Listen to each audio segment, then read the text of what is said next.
बिनसरम्या कोटचा ए खेळमे काबड पडतेस व काबड पडतेस माझ्या बापाला बिनसरम्या म्हणतेस नाही आपल्या घरचा आणून टाकतेस का म्हणते तू माझ्या बापाला बिनसरम्या म्हणून राहिलीस अगे बिनसरम्या नाही तर काय हो अगे बघ ना बघ बघ कसा ढरढर करते तर बघ बघ अगं काही दिवसापूर्वी तुला सांगितलं होतं ना की मी सचिवालयामध्ये काही पदभरती होती आणि त्यात ती झालेली स्पर्धा परीक्षा त्यामध्ये मी फर्स्ट क्लासमध्ये पास झालो.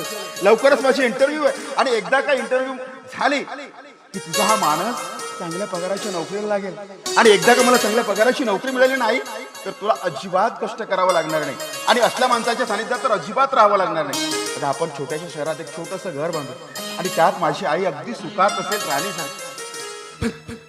पण इंटरव्ह्यूच्या नावाखाली हा स्वार्थी समाज आणि स्वार्थी राज्य करते स्वार्थी श्रीमंत लोक त्यांचं स्वप्न मातीमोल करतात. आमच्या सारख्या गरीब मुलांच्या तोंडाशी आलेला घास कुणीतरी श्रीमंतांचा कुत्रा पैशाच्या आणि वशिल्याच्या बराबर हिसकावून घेऊन जातोय आणि मग आमच्या सारख्या गरीब मुलांच्या आयुष्यात उभा असतो तो कधी न संपणारा काळा कुट्ट दारिद्र्याचा अंधार. हे बघा माझ्या आवडी निवडीवर तुम्ही बंधनं घालू शकत नाही. तुझ्या आवडी निवडीवर नाही पण असल्या नाच गाण्यावर मी नक्कीच बंधन घालू शकतो कारण वाघ दत्त वधू आहेस तू माझी. हजारो लोकांच्या समोर पायात चाळ बांधून नाच गाणं करणं तुला जरी कामान गोष्ट वाटत असेल तरी माझ्या पद प्रतिष्ठा आणि इज्जतीचा सवाल आहे. आणि जिथे माझ्या पद प्रतिष्ठा आणि इज्जतीवर कुणी ताशेरे वळत असेल ते मला मुळीच सहन होत नाही. पण तेच ताशेरे आज तुझ्यामुळे माझ्यावर ओढवल्या जातील.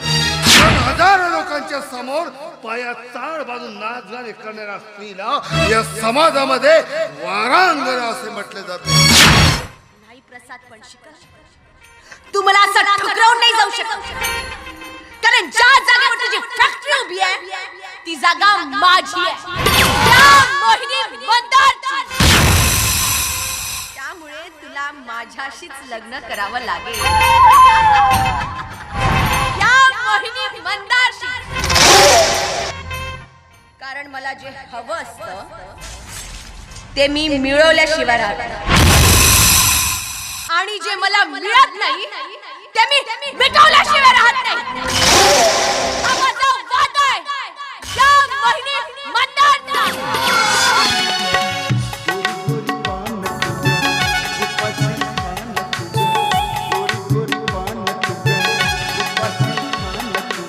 वेळ झाला मला जायचं आहे. स्वतःची काळजी घे.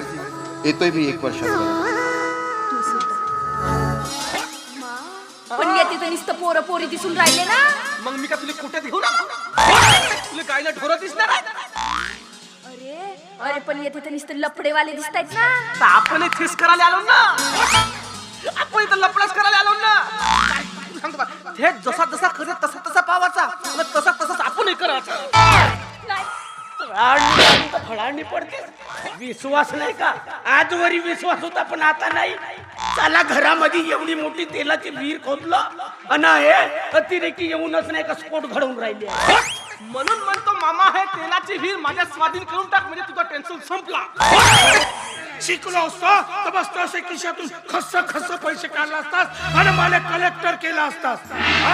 घरी नाही वटाण्याचा दाना आणि भगवी टोपी लावते या लेखानं बाईचा पाटील म्हणा. हो का मला सांग सप्पाई कुत्रे काशीले गेले असते तर गावामध्ये भुकासाठी कोण राहिला असता म्हणतो. जनावरांची शिंगे कधीच जड राहत नाही पुढे. पण या जगाच्या रूढी परंपरेनुसार प्रत्येक बापाले आपल्या कन्यादानाचे कर्तव्य पार पाडावे लागते पुढे. माहित आहे मले तुमच्या 17 एकरामध्ये पुऱ्याचा पुरा मुरा लावला आहे. मोहिनी तुझी अवस्था आता अशी झाली आहे धोबी का कुत्ता ना घर का ना घाट का. या घरातील मी माझं अस्तित्व संपू देणार नाही.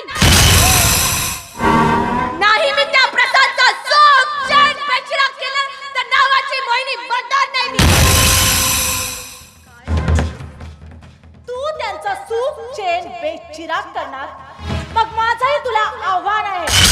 मी पूजा पणशीकर त्यांची अर्धांगिनी मी त्यांच्या पाठीमागे त्यांची ढाल म्हणून उभी आहे. आता बघतेच मी कोण त्यांच्या केसालाही धक्का लावते ते.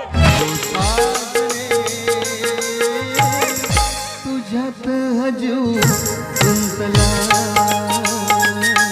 हो साजने खरंच हजू गुंतला. मला प्रत्येक वेळी वाटत होतं की माझ्यावर जीवापाड प्रेम करणारी माझी पूजा माझी मार्ग प्रतीक्षा करीत असेल, पण मला काय माहित होतं की जिच्यावर मी जीवापाड प्रेम केलंय ती पूजा माझ्या प्रेमाचा तिरस्कार करून या प्रसाद पंचीकरची अर्धांगिनी झाली असेल. ते कोणती सटवी हो? तिला बोलाव. माझ्या बापाले काही ना बाई बोलणारे कोण होते डुडुमलायला? त्या डील मध्ये माझ्या 2 अटी. त्यातली माझी पहिली अट आहे तुझ्या कंपनीच्या प्रॉफिट पैकी 20% प्रॉफिट आणि या बंगल्यात राहायला जागा हवी आहे. शुभ मंगल झालं या मंगला बांधू खंडा या खंडात बंगला. शुभ मंगल झालं या मंगला बांधू खंडा या खंडात बंगला. बाई साहेब सारखा पूजा पूजा पूजा करत असतो. कोण आहे ही पूजा? तिने त्या सटवीने माझ्या पोराचं वाटोळं करून ठेवलंय. माझ्या घरात माझ्या गैरहजेरीत माझ्याच बेडरूम मध्ये या वेळेस इश्काचे चाळे करत होतीस तू हरामखोर. दारू ही का वाईट आहे का? अहो दारू जर वाईट असती तर शासनाने परवाने दिलेच असते का? दारू वाईट नाही आहे साहेब. दारू प्राशन केल्यानंतर माणूस जी कृती करतो ती कृती वाईट आहे हा माणूस आणि बदनाम होते ती दारू. आणि मला एक गोष्ट सांगा साहेब, ज्या गोष्टीचा आपण आस्वाद घेतला नाही, ज्या गोष्टीचा आपण अनुभव घेतला नाही, त्या गोष्टीला चांगलं किंवा वाईट म्हणण्याचा आपल्याला अधिकार आहे का? आधी वेळेपणाचा सोडून घेऊन तो फिरते. काय बोलतोस? हो ना जी? अरे तो वेळा नसता तर त्याच्या आईनं सांगितलं असतं ना मला. आधी नाही ना जी, मी सांगतो लाईट जळत आहे. मी खूप नाही बोला, लाईट जळत आहे. आधी वेळेपणाचा सोडून फिरते. शंकर सुताराच्या पोरी सोबत त्याचा लफडा होता. साल्यानं आजपर्यंत माझ्या बापाला कोणी अपशब्दानं बोलला नाही. त्याच्याकडे नजर वार करून कोणी बघितला नाही. पण या घरात माझा बापाचा धडधडीत अपमान करून त्याच्या छाताळावर लाथ मारून या घरातून हाकलून लावल्या.